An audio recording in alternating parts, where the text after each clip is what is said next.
Hey there, extraordinary treasurers.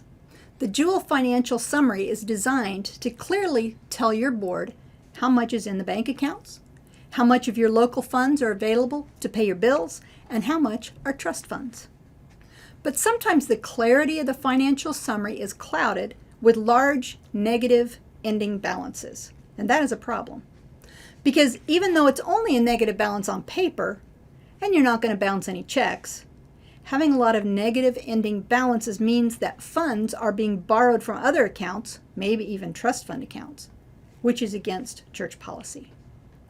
In addition, if you have a lot of ongoing, long-term negative balances, your board can't really tell how much you have in church budget. To help you understand, let me illustrate with an extreme case. This is a list of actual local fund ending balances. I didn't put up the whole financial summary because it wouldn't have fit on your screen.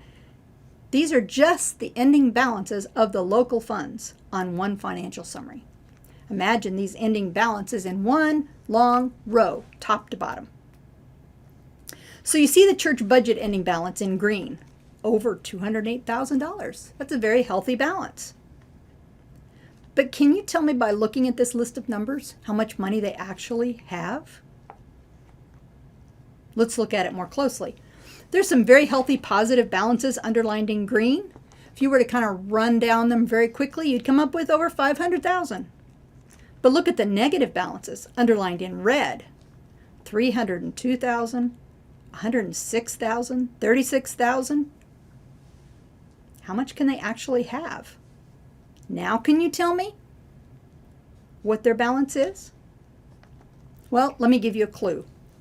Their actual bank account balance is only a bit over $42,000. So the church budget clearly can't have over $200,000 in it. When I see a report where the church budget has a lot more in it than the bank account does, I know something is not right. So after their old negative balances were zeroed out and their local fund list was boiled down to what they were actually using, this was the result. Can you tell the difference?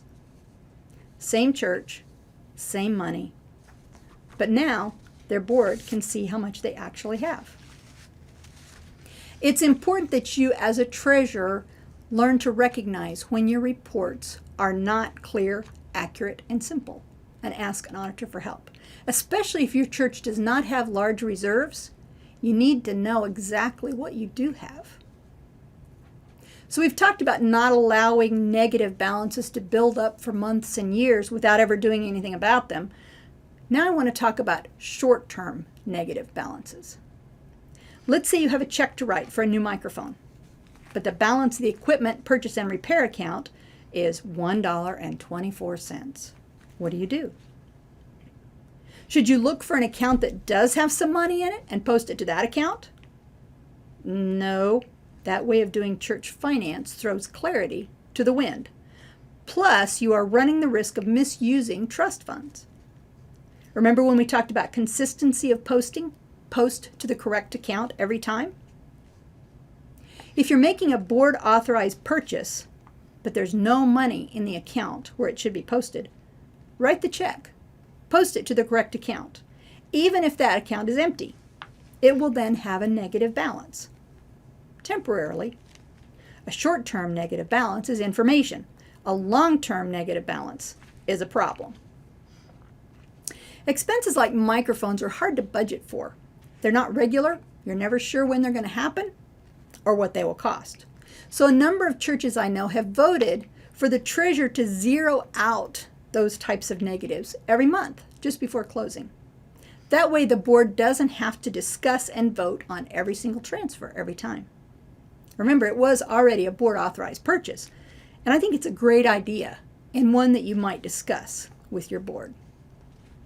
Let's say the board has voted to allow you to zero out the negatives.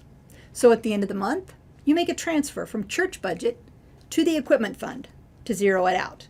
You now have a record of how much you're spending on equipment, but you don't have a negative balance.